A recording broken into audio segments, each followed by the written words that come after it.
मुझे George Martin का सुबह फोन आया और उसने कहा कि जानी तुम्हारे रिव्यूज का तो मैं फैन हो गया हूँ। इसी बात पे ये लो एपिसोड 4 स्पेशल तुम्हारे लिए। हेलो गाइस, मैं हूँ असलम स्टार्क और मेरा विंटरफेल के बाहर अपना पान का खोखा है। शो का स्टार्ट होता है हिमेश रेशमिया के आशिक बनाया के साथ, जिसको मैं उन्हीं की आवाज में अब आपके सामने पेश करूंगा। आशिक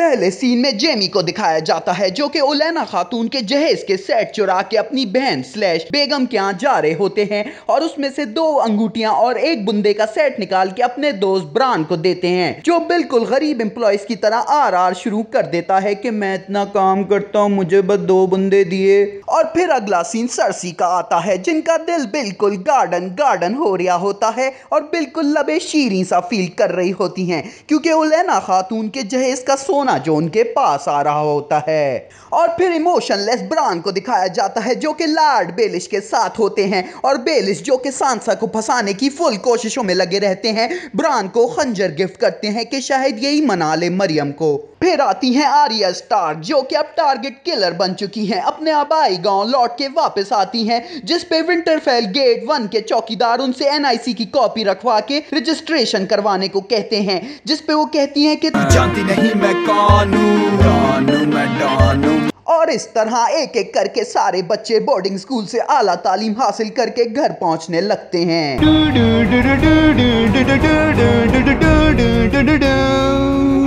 फिर मरियम आर्या को इमोशनलेस ब्रान से मिलाने ले जाती हैं जो कि जुनेद बंगाली बन चुके हैं और वो अपनी बहन को देख के बिल्कुल इमोशनलेस एक्सप्रेशंस में आर्या के पोल खोल देते हैं कि अब ये टारगेट किलर बन चुकी है, जिस पे मरियम पूछती हैं कि अब किसकी सुपारी ली और वो कहती हैं सरसी की, जिस पे उनका भी दिल गार्डन गार्डन हो रहा होता है। फिर अगले सीन में मिस सैंडे खलीसी को अपनी पकड़म पकड़ाई वाली गॉसिप बताने ही वाली होती हैं कि राज मेरा मतलब जान उन्हें बुला लेते हैं, उनको ड्रैगन ग्लास की कानों की प्राइवेट टूर पे ले जाते हैं और जान रोमांटिक अंदाज में डैनी टी को अपने साथ मिलकर सफेद दरिंदों से लड़ने की दावत देते हैं, जिस पे डैनी के अंदर की पू बाहर आ जाती है और वो कहती हैं कि पहले मेरे सामने घुटने टेको, जिस पे जान थोड़ा कन्विंस होते दिखाई देते हैं और मुझे डीप डाउन लग रहा होता है कि अब शायद इन दोनों का ऐसा वैसा सीन स्टार्ट हो जाएगा, लेकिन ना ऐसा होता है ना वैसा। फिर लॉर्ड वारिस उर्फ मनूस न्यूज नेटवर्क हमेशा की तरह बुरी खबर सुनाते हैं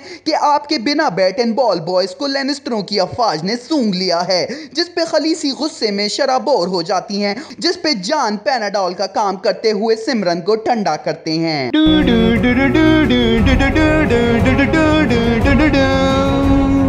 फिर अगले सीन में आर्या स्टार्क को दिखाया जाता है जो कि अब यूनिट इंचार्ज बनने के लिए बिल्कुल तैयार दिखाई देती हैं, अपनी तलवारबाजी का अमली नुमाइना पेश करती हैं ब्रायन आंटी के सामने, जिस पे लॉर्ड बेलिश और फ्रेंच फ्राइज तलने वाले पॉड्रिक ये देख के दंग रह जाते हैं। फिर आता है एक सीन जिसको मेरी नजर में best scene of the entire season करार दे देना चाहिए, मतलब सारी एपिसोड्स एक तरफ और ये सीन एक तरफ। अच्छा नहीं, थोड़ा ज्यादा हो गया। खैर, सीन में जंग का मैदान दिखाया जाता है जिसमें जेमी अपने लफंगे दोस्त ब्रान के साथ रैंडमली चिल कर रहे होते हैं और उनको एक आवाज आती है जैसे आंधी के साथ तूफान आने वाला है, लेकिन असल में उनकी माँ खलीसी अपने प्राइवेट ड्रैगन तैयारे पे कमजोर लैनिस्टरों पे धावा बोल देती हैं और ड्राकैरिस बोल बोल के इतनी बमबारी करती हैं कि पूरे लैनिस्टर फौज की एशेस कर देती हैं। जेमी ये सब सिर्फ देख ही रहे होते हैं क्योंकि इट्स खलीसी bitches। फिर उनका लफंगा दोस्त नॉर्थ कोरिया से खरीदे हुए न्यूक्स चलाता है जो कि तीसरे चौथे निशाने पे जाके खलीसी के क्यूट से बच्चे को लगता है, जिस पे खलीसी अपने F-16 ड्रैगन तैयारे को जमीन पे लैंड करके तीर निकालने की कोशिश करती हैं कि पीछे से जेमी उन पे कातिलाना हमला करने आते हैं और खलीसी का क्यूट बेटा मुड़ के जेमी को देख के ऐसी आग निकालता है